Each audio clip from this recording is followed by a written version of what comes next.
Bonjour à toutes et à tous. Nous allons aujourd'hui parler d'une anthropologue, Saba Mahmoud, qui a écrit en 2005 un ouvrage intitulé « Politique de la piété, le féminisme à l'épreuve du renouveau islamique ». Saba Mahmoud est une professeure et une chercheuse en anthropologie qui est née au Pakistan en 1962. Quand elle était jeune, elle a observé dans son pays une redynamisation de l'islam, ce qui a fait que très tôt, elle s'est engagée politiquement dans des luttes féministes et marxistes, car elle considérait d'un mauvais œil ce qu'on a appelé plus tard le renouveau islamique. À l'époque, et c'est en grande partie ce qui a motivé ses recherches, elle ne comprenait pas pourquoi le langage de l'islam parlait autant, attirait autant de monde, alors qu'on aurait pu s'attendre à ce qu'à l'ère contemporaine, les sociétés aillent irrémédiablement dans le sens d'une sécularisation.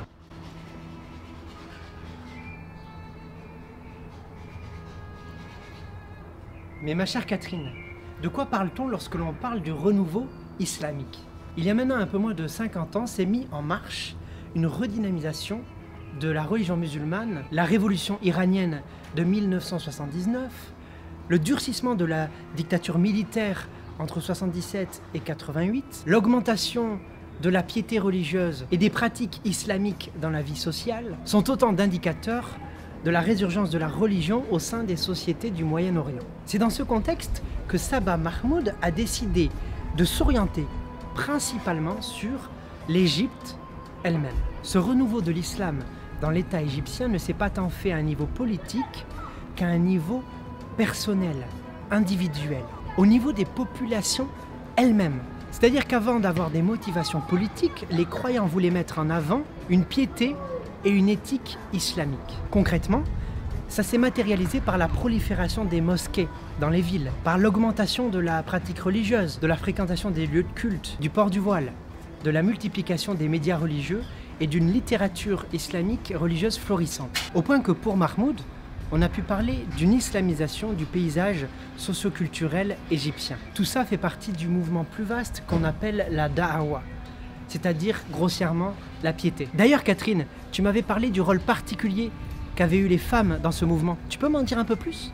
Justement, dans ce mouvement de piété en Égypte, qu'on a aussi appelé mouvement des mosquées, les femmes ont joué un rôle central et c'est précisément ce qui a intéressé Saba Mahmoud. De nombreuses femmes ont commencé à donner des cours de religion à d'autres femmes musulmanes. Ces enseignantes, qu'on appelle des dayats, se sont mises à enseigner les textes islamiques, les vertus, les dispositions éthiques, les comportements pieux à des femmes musulmanes ordinaires pour que celles-ci puissent accroître leur piété. L'objectif de ces femmes était de faire front contre ce qu'elles ont appelé l'occidentalisation de l'Égypte et plus globalement contre la sécularisation du pays. Les femmes du mouvement des mosquées regrettaient notamment le fait que selon elles, des pratiques islamiques comme le jeûne, le ramadan, les rituels, etc. soient devenues des pratiques folkloriques, des pratiques trop culturelles, abstraites, dépourvues de leur sens originel et profond. En d'autres termes, l'islam n'aurait plus une assez grande influence dans la vie quotidienne des gens. Par exemple, ces femmes critiquaient notamment le fait que le ramadan soit devenu une pratique de jeûne, alors que pour elles, il devait correspondre à une attitude globale de piété, à un mode spécifique d'être qui comprenait effectivement de jeûner, mais aussi de prier, de faire preuve d'ascèse, d'une continence sexuelle, d'une certaine modestie. C'est la même chose pour le voile. Pour les dayats, le voile ne doit pas être considéré comme la perpétuation d'une tradition discursive ou d'un folklore, mais il doit constituer en une pratique de piété un moyen d'acquérir une vertu islamique. Dès lors, l'objectif du mouvement des mosquées était non seulement de réintégrer les pratiques islamiques au premier plan de la vie des croyants, mais aussi de remettre du sens, de la valeur dans ces mêmes pratiques. En d'autres termes, et je reprends les mots de Saba Mahmoud elle-même, l'objectif de ces enseignantes était de cultiver les aptitudes corporelles, les vertus, les habitudes et les désirs susceptibles d'enraciner les principes islamiques dans les pratiques de la vie quotidienne.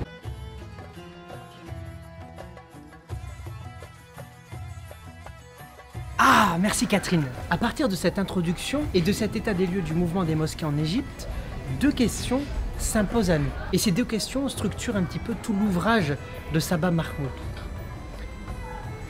Comment peut-on expliquer que des femmes se soient engagées dans des milieux religieux conservateurs, qui a priori pourraient sembler contraires à leurs intérêts, peu propices à leur émancipation? D'autre part, comment étudier le mouvement des mosquées à l'aune des pratiques quotidiennes des croyants? En d'autres termes, en quoi éthique et politique sont-ils liés dans ce cas précis? Pour répondre à ces questions, Saba Mahmoud a effectué son terrain en Égypte entre 1995 et 1997. Elle a réalisé une enquête ethnographique au sein d'un mouvement de mosquées de femmes qui faisait partie plus largement du renouveau islamique au Caire. Pendant ces 2 années, elle a étudié en observation participante 6 mosquées. au sein desquelles des femmes, des enseignantes, des élèves, aux profils socio-économiques et culturels différents, étaient très engagés. Donc pour résumer, dans cet ouvrage, au lieu de s'intéresser directement à la théologie, au discours religieux en lui-même, Mahmoud s'est intéressé plutôt aux pratiques quotidiennes de piété, concrètes, qui étaient au centre de ce mouvement de la Dawa. En cela, elle s'inspire de l'anthropologue Talal Assa, qui conçoit l'islam comme une tradition discursive qui, au travers des pratiques pédagogiques qui renvoient au texte fondateur, le Coran, les hadiths, aux commentaires de ces textes et à la conduite des figures exemplaires, établit un lien conceptuel avec le passé. Pour Assad, comme pour Mahmoud, il est important et même nécessaire de prendre en compte les micro-pratiques, plus que les symboles abstraits ou les valeurs d'un système religieux. Mais au final, pourquoi autant de femmes se sont engagées au sein du mouvement des mosquées? Lorsqu'on constate l'importance qu'ont eu les femmes dans ce mouvement, la première chose qu'on pourrait se demander, c'est comment se fait-il qu'un aussi grand nombre de femmes se soient engagées dans des milieux conservateurs qui faisaient finalement perdurer des pratiques plutôt patriarcales. C'est la question que s'est d'abord posée Saba Mahmoud, qui s'est très vite aperçu que les réponses données traditionnellement n'étaient pas satisfaisantes. Chère Catherine, tu pourrais nous en dire un peu plus ? Pour Saba Mahmoud, dans les études de genre, que ce soit en anthropologie, en sociologie, en histoire, on a tendance à trop se concentrer sur les espaces soit de reproduction, soit de résistance de la domination masculine. En d'autres termes, on montre comment les femmes, dans des espaces et des contextes donnés, participent soit à reproduire la norme et donc à faire perdurer le patriarcat, soit à transgresser la norme. Dans ce cas, on dit qu'elles se libèrent d'un pouvoir ou d'une autorité masculine et on insiste sur leur agency, c'est-à-dire sur leur capacité d'action. Or, si on applique ce schéma de reproduction versus transgression aux femmes des mouvements des mosquées, on arrive à deux types d'analyses. Soit les femmes musulmanes s'engageraient volontairement dans ce mouvement conservateur et se soumettraient aux normes patriarcales parce qu'elles auraient intériorisé la domination. Dans ces cas-là, on parle de fausse conscience. Soit elles s'y engageraient parce qu'elles y auraient des intérêts. Elles pourraient y trouver des espaces de valorisation, d'émancipation. Elles pourraient transgresser les normes patriarcales. Or, pour Saba Mahmoud, cette conception très dichotomique du rapport à la norme, reproduction versus transgression, pose problème pour plusieurs raisons. Selon elle, nous sommes déterminés par un cadre de pensée qui présuppose plusieurs choses. Toute notre tradition intellectuelle repose sur trois idées. La première, c'est que tous les êtres humains éprouveraient un désir inné, naturel pour la liberté.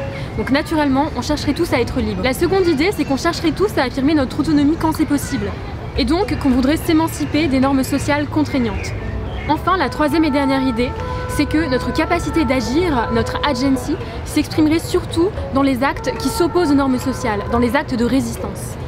Pour elle, ces trois supposés, donc le désir inné de liberté, la recherche d'autonomie et l'agency comme résistance aux normes, font partie intégrante de notre tradition intellectuelle humaniste. On a tendance à considérer ces valeurs comme naturelles, comme innées, comme allant de soi, alors qu'en réalité, elles sont historiquement et culturellement situées. Ainsi, elle considère que le libéralisme comme le féminisme peuvent être normatifs en ce qu'ils portent une certaine conception du sujet, de la liberté, de l'égalité, qui ne peuvent pas simplement être calqués, appliqués dans des contextes où ces idéaux ne font pas sens pour les individus. Donc pour Saba Mahmoud, qui s'inspire de Michel Foucault, même de Judith Butler, les normes ne s'imposent pas de manière coercitive à l'individu, mais elles constituent l'intériorité même du sujet. Dès lors, l'agency, c'est-à-dire la capacité d'agir des individus, ne réside pas seulement dans le fait de défendre ses propres intérêts contre le poids des coutumes, d'une tradition, d'un obstacle. En d'autres termes, on ne fait pas preuve d'agency seulement quand on résiste aux normes. Mais il y a aussi de l'agency lorsque l'on habite les normes. C'est une idée centrale dans l'ouvrage de Saba Mahmoud. Pour rendre cela un peu plus clair, et comme je suis dans un village français, prenons un exemple français. Ce qu'on a appelé la question du voile. Pour expliquer pourquoi des femmes choisissaient de mettre le voile en France, deux explications principales ont dominé le débat public. Soit on disait que les femmes se soumettaient aux normes patriarcales, passivement, sans les remettre en question, soit elles mettaient le voile parce qu'elles y trouvaient un intérêt, bonne raison de le faire, des motifs identitaires, une question sociale, une nécessité économique. Or, une troisième voie, qui est la proposition faite par Saba Mahmoud, est de comprendre comment ces femmes peuvent s'approprier positivement la norme religieuse, sans la reproduire passivement, ni la transgresser.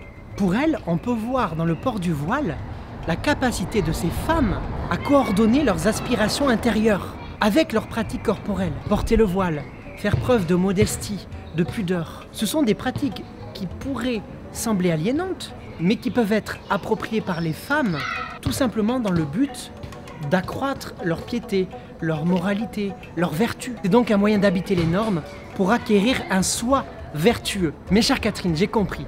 Ces femmes veulent adopter un mode de vie pieux, mais tu pourrais me parler un peu plus du lien entre ce mode de vie et le politique ? Justement Kevin, le deuxième axe qui traverse l'étude de Saba Mahmoud est le lien qui existe entre l'éthique et le politique dans le mouvement de piété. Pour elle, le mouvement des mosquées et plus largement le renouveau islamique ne sont pas nés d'une volonté identitaire ou politique. En d'autres termes, il ne s'agissait pas de revendiquer une place plus grande de l'islam dans la société égyptienne. Pour elle, le renouveau islamique résulte de l'agrégation des volontés individuelles de mettre la piété islamique au cœur de la vie des gens. C'est donc l'adoption d'un mode de vie éthique par les croyants qui a eu des effets politiques. Pour elle, c'est important de rappeler ce point parce qu'on a un peu trop fait souvent un lien rapide entre le nationalisme et l'islam dans le Moyen-Orient post-colonial. C'est-à-dire qu'on considérait que l'islam et un certain nombre de pratiques islamiques servaient à réactiver une identité nationale et politique. Ça n'est pas complètement faux, mais ça n'est pas systématique non. Par exemple, beaucoup de femmes du mouvement des mosquées critiquaient cette approche nationaliste identitaire parce que selon elles, ça corrompait le sens premier de la religion. Ça rabaissait les pratiques et les rituels islamiques au rang de folklore. On insistait plus sur la dimension culturelle de ces rites plutôt que sur leur sens religieux. En résumé, il s'agit de ne pas rester bloqué sur une analyse des mouvements sociaux en termes identitaires ou politiques. D'ailleurs, c'est une originalité de son ouvrage. Elle veut étudier l'enchevêtrement de l'éthique et du politique à travers l'étude des pratiques quotidiennes des fidèles. Pour cela, elle reprend à son compte la conception foucaldienne de l'éthique, soit une éthique, et je cite, qui repose sur des formes particulières de pratiques discursives et se concrétise à travers divers ensembles de procédures, de techniques et d'exercices qui permettent la formation de sujets éthiques et moraux très spécifiques. Mais pour autant, est-ce qu'il n'y a pas eu un impact réel politiquement parlant? Même si ces femmes ne pensent pas nécessairement aux implications politiques que leurs actions vont avoir, cela n'empêche pas que ces actions pieuses puissent avoir des répercussions politiques. Il ne faudrait pas considérer ce mouvement comme apolitique. En effet, cela a suscité de nombreux changements dans la société égyptienne, notamment dans l'adoption de nouveaux styles vestimentaires, au niveau des loisirs, des façons de parler, même des modes de gestion du foyer, de l'économie, des termes du débat public, etc. Suite à cela, il y a eu une double résistance de la part du gouvernement égyptien séculier et des musulmans libéraux. L'État égyptien a reconnu ces changements, mais il a en même temps imposé de nouvelles règles et des lois pour encadrer tout cela. Deux lois ont notamment été mises en place en 1996 pour contrôler l'emprise du religieux dans la vie sociale et politique. D'une part, le gouvernement égyptien a nationalisé 30 000 mosquées et d'autre part, il a instauré une formation obligatoire pour les dayats, délivrée par le ministère des Affaires religieuses. En conclusion, qu'est-ce qu'on peut retenir de l'ouvrage de Mahmoud? Finalement, l'originalité de l'œuvre de Saba Mahmoud réside moins dans son terrain, dans son enquête ethnographique ou encore dans son sujet d'étude, que dans le cadre qu'elle a mobilisé pour étudier le renouveau islamique. Son ouvrage est devenu une véritable référence en sociologie et en anthropologie, et notamment dans les études qui croisent genre et religion. Et cela pour plusieurs raisons. Tout d'abord, elle redéfinit l'agency et entend dépasser la dichotomie reproduction versus subversion des normes. Pour elle, on peut tout aussi bien habiter les normes, soit se les approprier dans le cadre d'un projet constructif personnel. Elle prend du recul par rapport à des choses et des valeurs qui nous semblent complètement naturelles, comme une conception libérale du sujet, une certaine conception de l'égalité, de la liberté, et qu'on a tendance à intégrer de manière évidente, de manière inconsciente dans nos travaux. Sortir de ce cadre de pensée libéral séculier, c'est donc avant tout prendre en compte la réalité empirique avant de partir sur le terrain avec un cadre préétabli. Il faut s'intéresser aux motivations individuelles réelles qu'avancent les femmes quand on les interroge, et ne pas raisonner en termes d'implication politique ou féministe. Il faut montrer en quoi et pourquoi leurs choix font sens pour elles et comment elles les appliquent de manière concrète. Un autre point fort de l'ouvrage de Saba Mahmoud réside dans la réflexivité dont elle a fait preuve tout au long de son enquête. Pour elle, il faut savoir dépasser son sentiment de malaise, de répugnance qu'on peut avoir face à des pratiques ou des valeurs qu'on ne partage pas forcément. Elle s'est fait violence pour remettre en cause sa conception du féminisme. Même si elle n'a jamais abandonné ses idéaux féministes, elle est contre l'idée d'imposer une idée, une conception de la liberté, de l'égalité, du sujet, qui est normative et qui ne peut pas être appliquée à tous les contextes. Si aux États-Unis, son ouvrage a eu un fort retentissement, en France, ces théories ont été peu discutées. Pour Nadia Marzouki, cela s'explique du fait que la France est dominée par un féminisme séculier, républicain, qui remet peu en cause le sujet universel. Cette conception du féminisme, que Marzouki juge trop ethnocentrée, va de pair avec une animosité de la religion en France. En effet, l'athéisme est vu comme un prérequis à l'émancipation. Par ailleurs, la publication du livre dans les années 2000 tombait dans un contexte particulier. C'est l'époque, entre 2002 et 2005, où les débats sur le foulard étaient virulents. On restait toujours bloqué à des questions d'émancipation ou des questions d'oppression. C'est-à-dire qu'on présentait toujours le voile comme un système d'oppression religieuse ou d'émancipation de la femme. On présentait systématiquement le voile comme la traduction d'une soumission des femmes ou l'expression d'un désir. Mais on ne mettait pas en avant la piété comme un facteur explicatif. Donc c'est normal, après tout, qu'en France, son livre ait eu un retentissement moindre. Mais l'œuvre de Mahmoud est devenue une référence qui a beaucoup été utilisée par la nouvelle génération de chercheurs.